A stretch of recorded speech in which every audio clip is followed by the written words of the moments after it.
ओडिसी जो Christopher Nolan की upcoming movie तो है ही है, लेकिन साथ ही साथ इसको दुनिया की सबसे महान कहानियों में से एक बताया जाता है। तो आखिरकार ऐसा है क्यों और ओडिसी में है क्या? तो एक एक करके सब चीजों पे बात करते हैं। बट चिंता मत करो, इसमें कोई स्पॉयलर्स नहीं होंगे। मैं तुमको जो अपकमिंग मूवी ओडिसी है उसको बेटर समझाने की कोशिश करूंगा, मतलब उसके आसपास की जितनी भी चीजें हैं, ताकि जब तुम मूवी देखने बैठो तो यू माइट अंडरस्टैंड कि हु इज हु। और कंसीडरिंग कि क्रिस्टोफर नोलन जो है वो अपनी पिक्चरों में जितना कम हो उतना बताते हैं, बस ये है कि तुमको चीजें देखकर ही आइडिया लगाना पड़ता है। And he kind of likes to leave things ambiguous, तो इसी वजह से तुम्हें थिएटर में बैठकर ये ना हो कि अरे ये यहाँ ऐसा है तो इसको गाली क्यों बक रहा है, समझा ना? तो देखो, आज से करीब 2,500-3,000 साल पुरानी बात है, और पुरानी भी हो सकती है। होमर नाम का एक ब्लाइंड पोएट था जिसको एक विजन आया। उसने एक कहानी लिखनी शुरू करी जो कि इलियाड थी, और इलियाड का जो फॉलो अप, मतलब इलियाड के बाद की जो कहानी है, दैट इज कॉल्ड ओडिसी।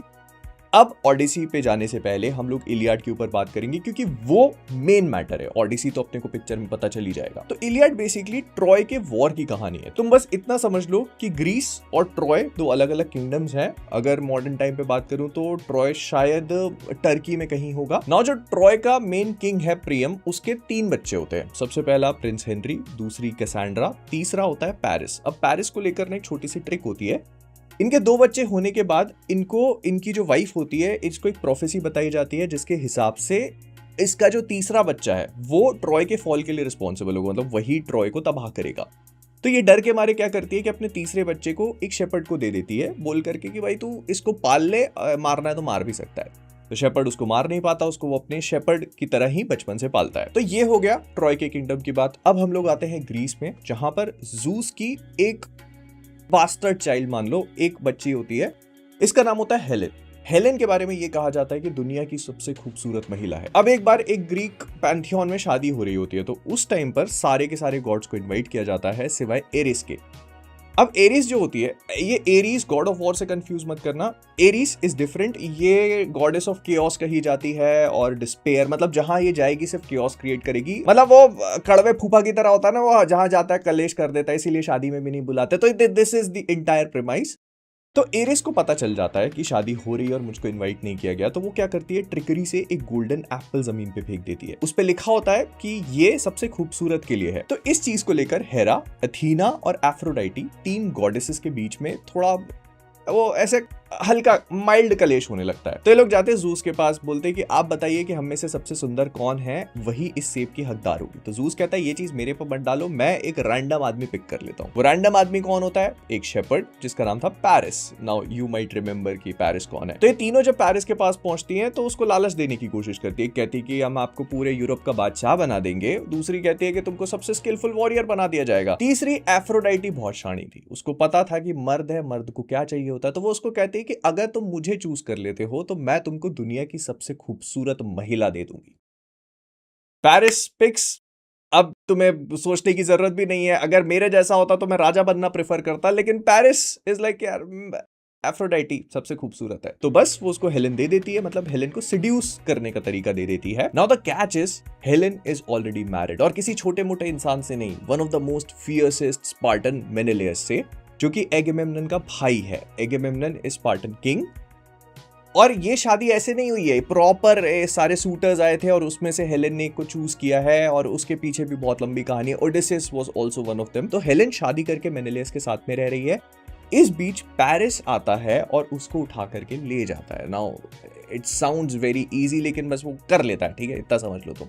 अब मेनेलियस जब घर वापस लौटता है तो उसको पता चलता है कि मेरी बीवी को उठा के ले गए हैं। और जब उसको ये पता चलता है कि काम करने वाला ट्रॉय का प्रिंस है, क्योंकि अब उसने जाकर के ट्रॉय पहुंच के हेलेन को ले जाकर के अपने बाप को असलियत बता दी थी, जो उसको खुले हाथों से एक्सेप्ट कर लेता है और वो हेलेन के साथ वहां रहना शुरू कर देता है। नाउ अगर तुमने वो ब्रैड पिट वाली ट्रॉय मूवी देखी है ना, तो ये अब उसी पाथ को फॉलो करेगा। तुम इजीली एक बार फिर से जाकर के उस मूवी को रिवॉच कर सकते हो, तुमको बेसिक आइडिया लग जाएगा कि कौन कौन है और इनके डायनेमिक्स कैसे प्ले करते हैं, कैसे शिफ्ट होते हैं। एकिलीज जो कि ट्रॉय के वॉर का बहुत इंपॉर्टेंट पार्ट था, उसने क्या कुछ किया है। लेकिन हाँ, वो मूवी भी काफी सारी चीजों को चेंज कर देती है, जैसे कि मेनेलियस जो कि इस मूवी में जॉन बर्नथाल प्ले करेंगे, वो जाते हैं एगमेम्नन के साथ, जो कि ये ब्लैक वाला था।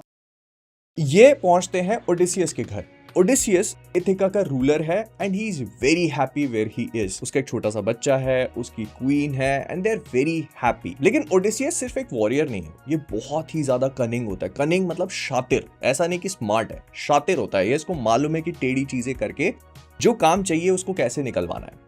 तो जब ओडिसियस को ये पता चल जाता है कि वो लोग आने वाले हैं तो वो इंसैनिटी फेक कर देता है। वो क्या है, खेत में जाके हल चलाना शुरू कर देता है अजीब अजीब चीजें बड़बड़ा करके।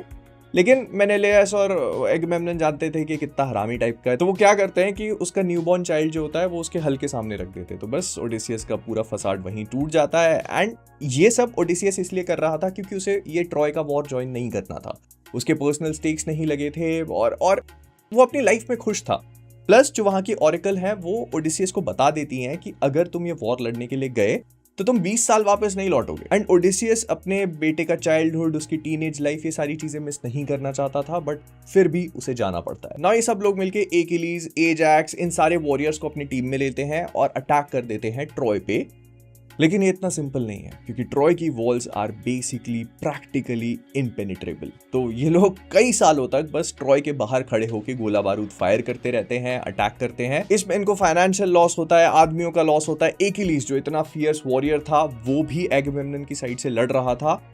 लेकिन फिर एगमेम्नन हरामी निकलता है। मतलब वो ट्रॉय मूवी में तुमने देखा होगा ना कि वो उसको एक लड़की पसंद आ जाती है, तो यहाँ पर भी ऐसा होता है कि उसको एक लड़की पसंद आती है। तो ये दो बहनें होती हैं जिसमें से एक एगमेम्नन अपने साथ रख लेता है। वो शादीशुदा है फिर भी हरामीपना, तो वो अपने साथ रख लेता है। लेकिन फिर ग्रीक गॉड अपोलो जो कि ट्रॉय वालों के साथ में था, वो आकर के उस लड़की को उठा लेता है, मतलब वापस ले जाने के लिए। तो अब एगमेम्नन को लगता है कि मेरे पास नहीं है, इसके पास एक कॉन्क्यूबाइन है, तो वो उसकी कॉन्क्यूबाइन उठाने की कोशिश करता है। तो यहाँ से एकिलीज का दिमाग फिर जाता है, वो एगमेम्नन के खिलाफ हो जाता है। फिर हमने ट्रॉय मूवी में वो जो पूरा बैटल देखा था ना, हेनरी वर्सेस एकिलीज का, तो वो यहाँ पर भी एक्चुअली में होता है। और फिर वो जो अपने रथ के पीछे बांध कर घसीटने वाला सीन है वो भी किया जाता है। तो वो जो मैंने कहा था ना कि मूवी यहाँ पे कुछ चीजों को बदल देती है, उसमें एक सबसे बड़ा की चेंज ये होता है कि एकिलीज हेनरी को मारने के बाद एकदम फुली चार्ज्ड होता है।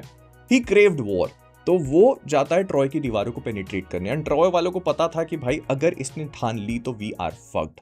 तो पेरिस जो एक नंबर का हरामी है वो अपोलो की मदद से एक एरो फायर करता है जिसको अपोलो गाइड करता है, और वो जाकर के सीधे एकिलीज के पैर में लगता है जो उसका सबसे वीकेस्ट पार्ट था।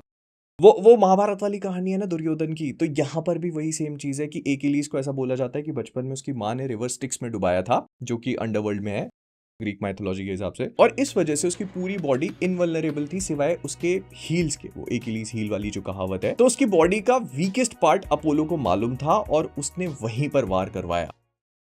मतलब ये महाभारत में हमको पता है कि इसे क्या हो चुका है, बस इतना ही कहना चाहूंगा कि होमर बस कहने के लिए अंधे थे। तो एकिलीज की मौत वहीं हो जाती है। वो ट्रॉय का ट्रोजन हॉर्स और वो पूरा फॉल ऑफ ट्रॉय जो हमने मूवी में देखा है वो नहीं देख पाता। एकिलीज की मौत के बाद से जो ग्रीक कैंप होता है वो बहुत ही बुरी तरह से डेविस्टेटेड हो जाता है क्योंकि उनका सबसे ब्रेवेस्ट वॉरियर जा चुका है। वो 10 साल से इस पूरे वॉर को लड़ रहे हैं। दे आर लाइक खत्म पूरा, उनके पास ना पैसा बचा है ना लोग बचे हैं। तो फिर ओडिसियस कहता है कि all right, I will do it my self. वो अपने जहाजों को वापस भिजवा देता है। तो वो एक हॉलो घोड़ा बनवाता है, एक बड़ा सा घोड़ा जो कि अंदर से खोखला होता है, और उसे ट्रॉय के दरवाजों के सामने रखवा देता है। अपने शिप्स को आदेश देता है कि तुम सब यहाँ से निकल जाओ, और खुद कुछ सिलेक्टेड मेन के साथ उस घोड़े के अंदर घुस जाते हैं। अब जब ट्रॉय वाले अगले दिन उठते हैं तो वो देखते हैं कि भाई ग्रीक शिप्स तो वापस लौट गए, हम इस वॉर को जीत चुके हैं, और देखो उन्होंने तो आउट ऑफ रिस्पेक्ट हमारे लिए एक तोहफा भी छोड़ा है। एक काम करते हैं, इस तोहफे को अंदर ले आते हैं। तो वो उस घोड़े को अपनी दीवारों के अंदर लेके आ जाते हैं, सेलिब्रेट करते हैं और सो जाते हैं। जब वो रात में सोते हैं तो उस घोड़े के अंदर जितने भी लोग हैं वो बाहर निकल के आते हैं, जो कि स्पार्टन्स और बहुत ही खतरनाक ग्रीक वॉरियर्स थे। वो बाहर निकल के पूरे के पूरे ट्रॉय को रातों रात साफ कर देते हैं। तो इस पूरी चीज को फॉल ऑफ ट्रॉय कहा जाता है। लेकिन ये मत भूलो कि ये वॉर शुरू किसके लिए हुआ था, हेलेन। तो उसका क्या हुआ?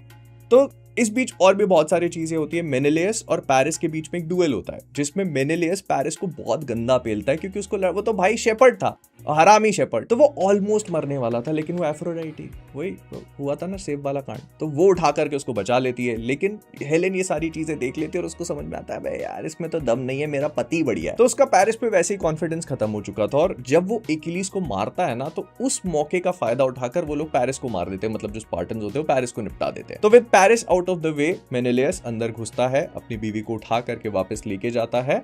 वो अपने किंगडम में बढ़िया रह रहे हैं। लेकिन एगमेम्नन जो कि स्पार्टन किंग होने के साथ साथ एक नंबर का कमीना था, उसने जब ये शिप्स जा रहे थे वॉर के लिए, तो उस मौके पर एक कुछ ऐसा कांड होता है कि गॉड उनको पास नहीं करने देता, हवाएं रोक देता है। वो कहता है मुझे तुम्हारे सबसे करीबी का सैक्रिफाइस है, वही सोल स्टोन वाली शिट है। तो वो एगमेम्नन अपनी बेटी को सैक्रिफाइस कर देता है पीयर प्रेशर में आकर के कि इतने सारे लोग देख रहे हैं, अगर मैं मना कर दूंगा तो क्या इज्जत रह जाएगी मेरी।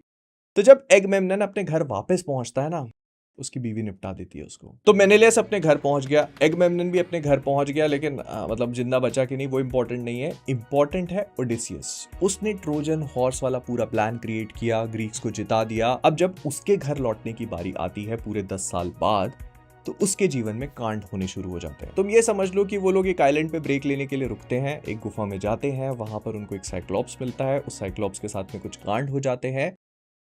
एज इट टर्न्स आउट, वो कहावत तुमने सुनी होगी ना कि तू जानता नहीं मेरा बाप कौन है, तो बस वही होता है यहाँ पर। और साइक्लॉप्स पूरा बदला लेता है ओडिसियस से, और उस बदले का पार्ट होता है उसे घर ना पहुंचने देना। तो जो पूरी पहले वाली चीज तुमको मैंने बताई, ये इलियाड था, और Trojan horse, fall of Troy, Odysseus के घर जाने की कहानी, ये सब कुछ है ओडिसी। इसमें ओडिसियस अपने घर पहुंचने की लगातार कोशिश करेगा, लेकिन कोई फोर्स है जो उसको वहां तक पहुंचने नहीं देना चाहती है। अब जो होमर ने कविता या कहानी लिखी थी, इसका एक बहुत ही सिग्निफिकेंट पार्ट है गॉड्स का इन्वॉल्वमेंट। मतलब अगर तुम इसको पढ़ना शुरू करते हो तो उसकी शुरुआत ही जूस और अथीना से होती है, जहां पर Athena is actually the most important part जो इस पूरी कहानी को ट्रिगर करती है। मतलब ओडिसियस को घर लौटे हुए अब कई साल हो चुके हैं, तो अथीना उसमें क्या पार्ट प्ले करती है, कैसे उसकी मदद करने की कोशिश करती है, इसमें हम झंडाया को देखेंगे अथीना के रोल में। एंड वो जो मैंने ओडिसियस के बेटे की बात करी थी ना, कि वो जो न्यू बॉर्न चाइल्ड था और वो उसके हल के सामने रख देते हैं, that is going to be Telemachus, जिसका रोल प्ले करेंगे टॉम हॉलैंड। एंड तुम ये भी सोचो ना कि 10 साल बीत चुके हैं, ओडिसियस के किंगडम का क्या हुआ होगा, उसकी बीवी, उसका बच्चा, उनको प्रोटेक्ट कौन कर रहा होगा।